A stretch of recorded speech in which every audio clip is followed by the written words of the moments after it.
매서운 겨울 폭풍으로 25개 주 1억 5천만 명의 주민들에게 한파 경보가 내려졌습니다. 지난 13일 상원은 트럼프 전 대통령의 내란 선동 혐의에 대한 탄핵 심판에서 무죄를 선고했습니다. 아직까지는 백신을 접종할 수 있는 대상이 한정돼 있는 상황입니다. 하지만 올 여름이 끝날 때까지는 원하는 사람들은 모두 코로나19 백신을 맞을 수 있을 것이라는 전망이 나왔습니다. 뉴욕주에서는 오늘부터 기저질 환자에 대한 코로나19 백신 접종이 허용됐습니다. 이미 신청이 쇄도하고 있습니다. 지난 12일 밤 뉴욕의 지하철에서 4명의 노숙자가 흉기에 찔려 부상당하거나 숨지는 사건이 일어났습니다. 이상은 이 시각 주요 뉴스입니다. 시청자 여러분 안녕하십니까? KBN 뉴스입니다. 오늘 오후 4시 기준 미 전역의 코로나19 누적 확진자는 어제보다 6만 4,938명 늘어난 2,767만 6,502명, 사망자는 1,080명이 늘어 48만 6,106명입니다. 이 가운데 뉴욕의 확진자는 8,330명이 늘어 153만 9,870명, 사망자는 133명이 늘어 4만 5,884명, 뉴저지의 확진자는 2,168명이 늘어나 74만 5,987명, 사망자는 14명이 늘어 2만 2,454명입니다.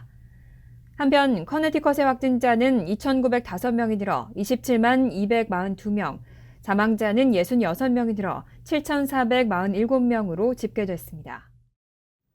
첫 번째 소식입니다. 매서운 겨울 폭풍이 북부는 물론 남부지방까지 강타했습니다. 25개 주 1억 5천만 명 주민에게 한파 경보가 내려졌습니다.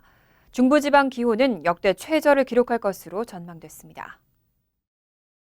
기상청은 오늘 북부의 메인주에서 남부의 텍사스주까지 25개 주에 겨울 폭풍 경보 등을 발령했습니다.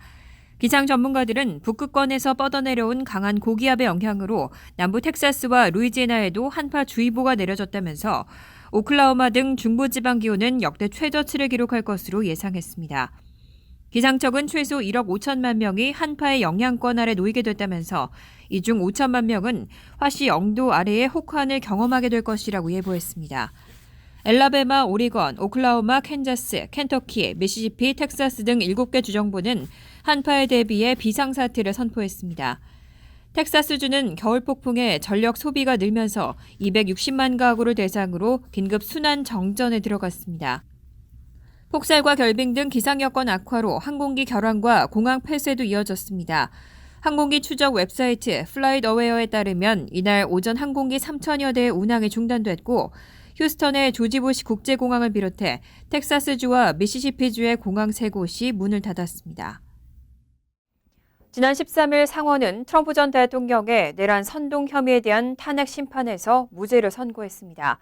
상원 의원 100명 가운데 57표의 찬성표가 나왔지만 유죄 선고에 필요한 67명을 넘진 못했습니다. 13일 상원은 트럼프 전 대통령의 내란 선동 혐의에 대한 탄핵안 표결에서 유죄 57표 대 무죄 43표로 탄핵안을 부결시켰습니다. 표결 결과 탄핵안에 대해 57표의 찬성표가 나왔지만 유죄 선고에 필요한 표에는 부족했습니다. 탄핵을 위한 유죄 선고에는 상원 100명 중 3분의 2가 넘는 67명 이상의 찬성이 필요합니다. 다만 공화당에서는 리처드 버, 빌 캐시디, 수전 콜린스와 리사 머쿠스키, 밋 롬니, 벤 세스, 팻 투미 상원의원 등 7명이 유죄에 찬성했습니다. 민주당의 척 슈머 상원 원내대표는 표결 후 발언에서 트럼프 전 대통령에게 무죄가 선고됐지만 그는 자격을 갖추지 못한 대통령이었다고 비판했습니다. 슈머 원내대표는 트럼프 전 대통령이 평화적 정권 이양을 폭력적으로 막고 국민의 뜻을 저버렸으며 불법적으로 권력을 유지하기 위해 폭도들을 선동하고 지휘하고 나아가도록 했다고 말했습니다. 또 이것은 미국의 민주주의에 반하는 것이라면서 그것보다 더 미국적이지 않은 것은 없다고 지적했습니다. 한편 트럼프 전 대통령 측은 표결 직후 민주당의 비판을 쏟아내며 역사상 최대의 마녀 사냥이었다고 비판했습니다. 트럼프 전 대통령은 상원의 표결 직후 성명을 발표하고 탄핵안을 부결시킨 것을 환영했습니다. 탄핵 심판이 마녀 사냥이었다고 비난하기도 했습니다. 또 미국을 다시 위대하게 만들기 위한 운동이 이제 막 시작됐다면서 지지자들과 더 많이 함께할 것이라고 밝혔습니다. 트럼프 전 대통령은 13일 표결 직후 성명을 발표하고 변호인들 그리고 우리 모두가 존경하는 헌법과 미국의 중심이 되는 신성한 법적 원칙의 편에 서준 하원과 상원 의원들에게 감사를 표한다고 밝혔습니다. 또 역사상 또 하나의 가장 큰 마녀 사냥이었다고 탄핵 심판을 비난하기도 했습니다. 지지자들에게는 미국을 다시 위대하게 만들기 위한 우리의 역사적이고 애국적이며 아름다운 운동은 이제 막 시작됐을 뿐이라며 앞으로 지지자들과 더 많이 함께할 것이라고 덧붙였습니다. 한편 바이든 대통령은 탄핵안이 부결된 데 대해 13일 밤 성명을 발표하고 비록 최종 표결에서 유죄가 인정되지 않았지만 혐의의 본질은 논쟁거리가 될 수 없다고 밝혔습니다.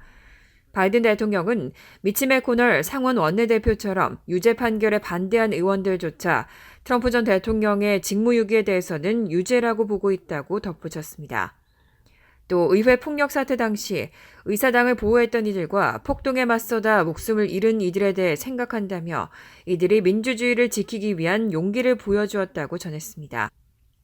아울러 폭력과 극단주의는 미국에서 설 자리가 없다며 우리 각자, 특히 지도자들은 진실을 지키고 거짓을 물리칠 의무와 책임이 있고 그렇게 해야 이 전쟁을 끝내고 미국의 영혼을 치유할 수 있다며 미국인들에게 통합을 강조했습니다. 미국 내에서 외국 유입이 아닌 자체 코로나19 변이가 발생했다는 연구 결과가 나왔습니다. 영국과 남아공발 변이에 이어 미국발 변이까지 나타나면서 확산세 상승이 우려되고 있습니다. 연구진은 14일 미국 전역에서 동일 유전자에서 발현된 7종류의 코로나19 변이를 발견했다고 발표했습니다. 연구에 참여한 제레미 카멜 루이지애나 주립대 교수는 코로나19의 변이가 발생하고 있는 것 같다며 아직 변이 코로나19가 전염력이 더욱 강한지는 판단할 수 없지만 인간세포 침투에 영향을 미치는 유전자에서 변이가 발생함에 따라 우려스럽다고 말했습니다. 다만 미국에서는 1% 미만의 코로나19 샘플에서 유전자를 분석했기 때문에 변이 코로나19가 주종으로 자리 잡았는지는 확인하기 어려운 상황입니다. 연구진은 미 전역에서 코로나19 샘플을 채취해 조사를 벌였지만 최초 발현지를 지목하지 못했습니다. 또 변이 바이러스가 전파되는 게 전염력이 높아서인지 아니면 연휴 동안 이동량이 증가했거나 슈퍼볼 결승전과 같은 슈퍼 전파 행사 때문인지도 판별하기 어렵습니다.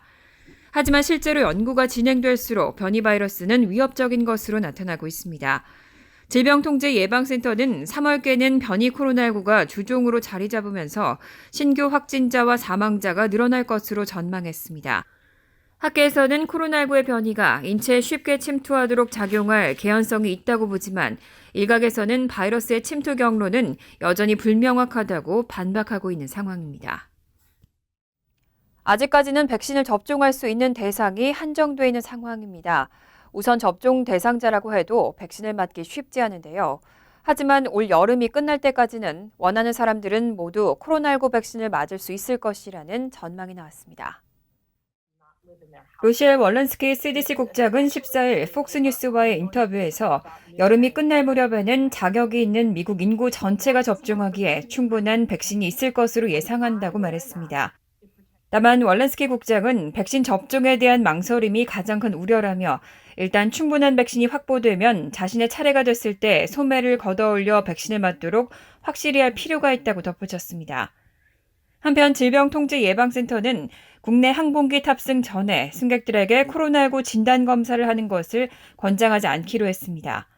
앞서 CDC의 연방관리들은 이번 주에 국내선 탑승자에 대한 진단검사 의무화를 고려 중이라고 밝힌 바 있습니다. 하지만 현재로서는 국내 여행객들이 항공기 탑승 전에 코로나19 진단검사를 하는 것을 권장하지 않기로 했다고 밝혔습니다. CDC는 현재의 코로나 대유행 상황을 면밀하게 관찰한 결과 특히 지금 같은 변이 바이러스의 확산에 지속세를 감안해서 우리는 앞으로도 여행 공간의 코로나19 감염과 이전을 막기 위한 방역 수칙들을 유지하기로 결정했다고 덧붙였습니다. 뉴욕주에서는 오늘부터 기저질 환자에 대한 코로나19 백신 접종이 허용됐습니다. 예약이 시작됐는데 이미 신청이 쇄도하고 있습니다. 뉴욕주에서는 오늘부터 기저질 환자들도 백신을 맞을 수 있습니다.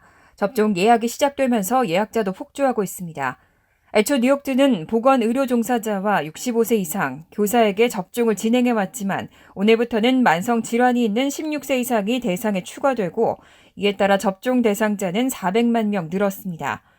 접종을 맞으려면 기저질 환자라는 걸 입증하는 의사의 증명서 등 의료 정보를 제시해야 합니다. 암과 심장질환, 면역체계 약화와 당뇨병, 신경질환과 간질환, 비만과 폐질환, 만성신장질환과 다운 증후군을 포함한 지적, 발달장애 등이 대상이고 임신부도 포함됐습니다. 주 당국자들은 이날 오전 11시 30분 기준 7만 3천 명이 예약을 잡았고 50만 명이 접종에 필요한 온라인 자격 심사를 했다고 밝혔습니다. 한편 뉴욕주는 코로나19 감염률과 입원율이 감소하면서 14일 식당과 술집, 체육시설 등의 영업시간 제한을 완화했습니다. 앤드류 쿠오모 뉴욕 주지사는 이날 식당과 주점, 기타 허가받은 술집 등의 폐점 시간을 오후 10시에서 오후 11시로 연장하는 행정명령에 서명했습니다. 체육관과 피트니스 센터, 카지노와 당구장 등의 영업시간 제한도 동일하게 완화됐습니다. 바이든 행정부는 취임 100일 안에 학교 문을 다시 열겠다는 공약을 내세웠죠. 그런데 실현 가능성을 두고 논란이 거센 가운데 CDC가 안전한 대면 수업이 가능하다는 증거가 있다고 밝혔습니다. 5가지 전략 가이드라인을 발표하면서 학교 재개를 권고했습니다. 질병통제예방센터가 지난 12일 초중 고등학교 재개와 관련한 5대 전략 가이드라인을 발표했습니다. CDC는 코로나 방역 대책을 엄격하게 시행한 많은 초중고교가 안전하게 대면 수업을 재개할 수 있다는 증거가 있다며 학교 재개 전략은 과학과 증거에 기반하고 있다고 밝혔습니다. 이어 학교는 코로나 사태와 관련해 마지막으로 문을 닫고 가장 먼저 문을 열어야 하는 공공시설이라며 데이터에 따르면 학교에서 대면 수업을 하는 것은 실질적인 지역사회 감염과는 관련이 없다고 강조했습니다. CDC는 특히 코로나 감염률이 높은 지역사회라 하더라도 초등학교의 경우는 코로나 방역 대책을 전제로 최소한의 대면 수업을 안전하게 재개할 수 있다고 권고했습니다. 또 중고등학교는 매주 직원과 학생이 코로나 검사를 받는 것을 조건으로 감염률이 낮은 지역사회에서 안전하게 문을 열 수 있다고 말했습니다. 이어 감염률이 가장 높은 레드존 구역의 경우는 초중고교가 엄격한 방역 대책을 수립하고 온 오프라인 수업을 병행할 것을 제안했습니다. CDC는 보편적이고 올바른 마스크 착용과 6피트 사회적 거리 두기, 손 씻기, 청소와 환기 시스템 개선, 그리고 환자 발생 시 접촉자 추적과 격리 조치 등을 학교 재개를 위한 5대 전략으로 제시했습니다. 다만 CDC는 교사와 학교 직원의 코로나 백신 접종이 학교 문을 열기 위한 전제 조건은 아니라면서도 주정부가 교사들에게 백신을 우선해서 맞춰야 한다고 강조했습니다. 한편 코로나19 사태로 원격 수업이 길어지면서 여러 가지 부작용도 나오고 있습니다. 특히 학생들의 비만 위험이 커지고 있다는 경고가 나왔습니다. 14일 월스트리트저널은 소아과 의사들을 인용해 학생들이 집에만 머물면서 활동량이 줄고 건강한 식단을 접하지 못해 살찌고 있다고 보도했습니다. 뉴욕시 브루클린의 소아과 의사인 하이차오는 1년에 20에서 30파운드가 찐 초등학생들이 최근 병원에 많이 오고 있다고 전했습니다. 스태튼 아일랜드에서 근무하는 소아과 의사 브리타니 윌슨은 재택 수업 장기화로 특히 이미 비만한 아이들의 체중이 더 많이 증가했고 6세에서 12세 아동이 살이 가장 많이 찐 것 같다고 진단했습니다. 의사들은 아이들이 살이 찌면서 2형 당뇨병과 천식 등을 앓을 위험도 커졌다고 경고했습니다. 온라인 수업이 지속될수록 학생들의 체중이 증가하는 건 학교에서 주는 건강한 식단을 집에서 접하지 못하기 때문으로 분석됩니다. 특히 저소득층 가정에선 저렴한 패스트푸드와 가공식품을 많이 섭취하면서 소아 비만 위험이 커졌다고 의료진은 설명했습니다. 이와 함께 의사들은 원격 수업 시 학교에서보다 활동량이 줄어들고 집에 있는 시간이 늘어나면서 정신 건강이 나빠진 아이들이 과식하는 경우도 적지 않다고 경고했습니다. 전문가들은 학부모들이 과자 대신 당근 등 건강한 간식을 준비하고 산책을 권장하거나 자기 전 컴퓨터와 스마트폰 사용을 줄이는 등 작은 변화로 아이들의 영양 섭취를 개선하고 운동량을 늘릴 수 있다고 조언했습니다. 지난 12일 밤 뉴욕의 지하철에서 4명의 노숙자가 흉기에 찔려 부상당하거나 숨지는 사건이 일어났습니다. 용의자로 추정되는 21살의 브루클린 남성이 13일 밤 체포됐습니다. 브루클린에 거주하는 21살 히고베르토 로페스란 남성이 살인 및 살인 미수 혐의로 13일 밤 구속됐습니다. 경찰은 이 남성이 12일 뉴욕의 지하철에서 흉기를 휘둘러 2명을 숨지게 하고 다른 2명에게 부상을 입혔다고 밝혔습니다. 희생자 중 1명은 12일 밤 퀸즈의 한 열차 안에서 목과 몸통을 여러 군데 칼에 찔려 숨진 채 발견됐고 2시간 뒤 맨하튼의 다른 지하철에서는 44세 여성이 칼에 찔려 숨진 채 발견됐습니다.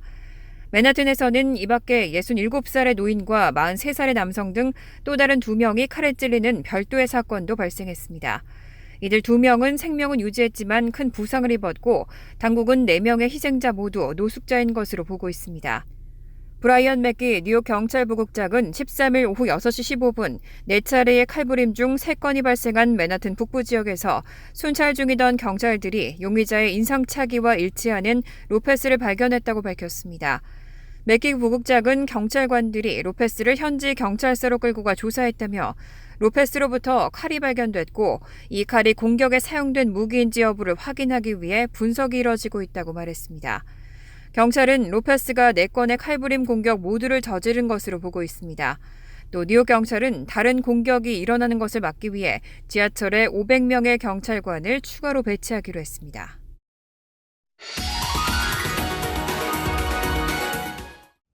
이어서 LA 지역 한인사회 소식입니다. 캘리포니아주에서는 대형 약국 체인에서도 코로나19 백신 접종이 시작됐습니다. 현재로서는 65세 이상 등 우선 접종 대상자에게만 접종이 가능합니다. 캘리포니아주는 연방정부의 소매약국 프로그램의 일환으로 오늘부터 CVS와 라이레이드 150여 지점에서 백신 접종을 시작한다고 밝혔습니다. 다만 주의 백신 접종 규정에 따라 현재로서는 65세 이상 주민과 의료 종사자, 장기 요양시설 거주자 등에게만 접종이 가능하며 각 약국 체인 홈페이지를 통해 반드시 사전 예약을 해야 합니다. 두 약국 체인은 초기 백신 공급 물량이 한정돼 있지만 앞으로 추가 물량이 점차 확보되면 주내 모든 지점으로 접종을 확대할 계획이라고 설명했습니다. CVS와 라이레이드 외에 조만간 알버슨과 파빌리언스 그리고 랄프스 등 대형 마켓 체인 내 약국에서도 백신 접종이 시작될 전망입니다. 한편 캘리포니아 주정부는 다음 달 15일부터 백신 접종 대상을 16세 이상 64세 이하 연령층 가운데 지병이 있는 주민들로 확대할 예정이라고 밝혔습니다. 지난 주말에는 설날을 맞아 LA 한인타운에서도 떡국 나눔 행사가 열렸습니다. LA 한인상공회의소는 오늘 코로나로 지친 한인들을 위로하고 경기 회복을 기원하는 의미로 LA 한인타운 식당 5곳에서 한인 500명을 대상으로 설맞이 떡국 나눔 행사를 개최했습니다.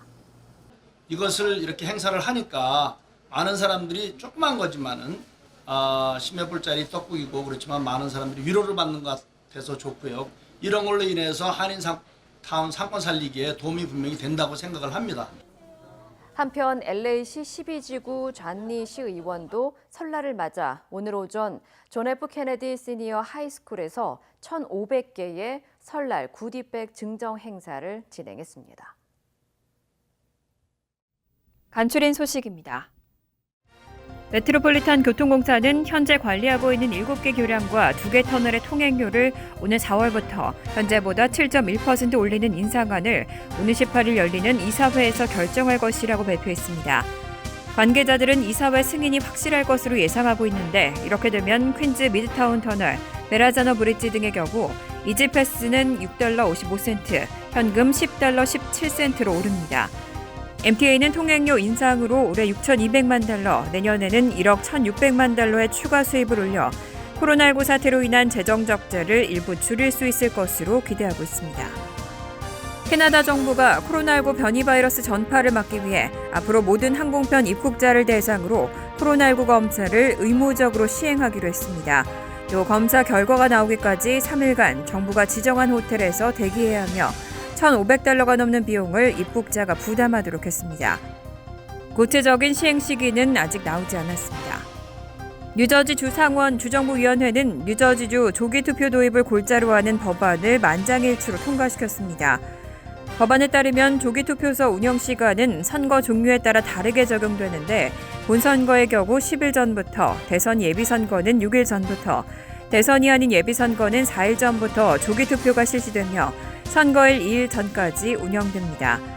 또 법안에는 카운티 선관위에서 최소 3곳의 조기투표소를 선정하며 등록 유권자가 30만 명 이상일 경우 7곳의 조기투표소를 선정하도록 명시하고 있습니다.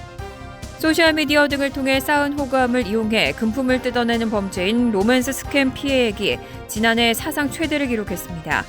연방거래위원회는 지난해 로맨스 스캠 피해 액수가 3억 400만 달러였다고 밝혔습니다. 전년보다 51% 급증한 액수로 사상 최대입니다. 피해자들이 지난해 신고한 로맨스 스캠 건수는 32,792건으로 전년보다 31% 늘었습니다. 코로나19로 사람들이 소셜미디어나 인터넷 커뮤니티에서 보내는 시간이 늘어나면서 로맨스 스캠 범죄가 활기를 치게 됐다는 분석입니다.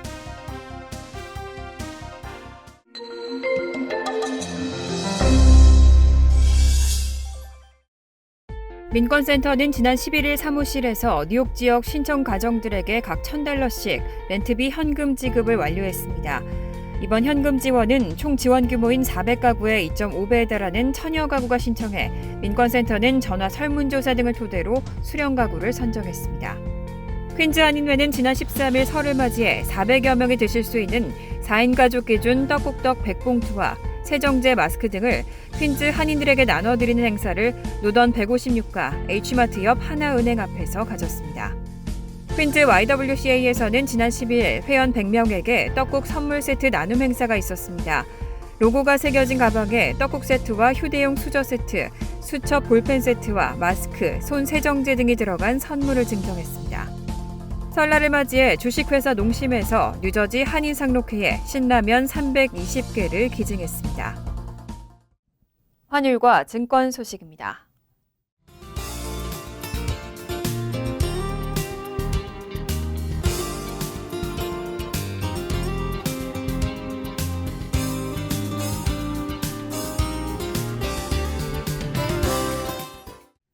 이어서 날씨입니다. 화요일은 흐린 가운데 오전 중에는 비가 오겠습니다. 낮 최고 기온은 46도, 섭씨 8도, 밤 최저 기온은 24도, 섭씨 영하 4도로 예상됩니다. 수요일은 화창하겠지만 밤늦게는 눈이 올 가능성도 있겠습니다. 목요일은 하루 종일 때때로 눈이나 비가 이어지겠습니다. 이상으로 KBN 뉴스를 마칩니다. KBN과 함께 즐거운 저녁 되시기 바랍니다.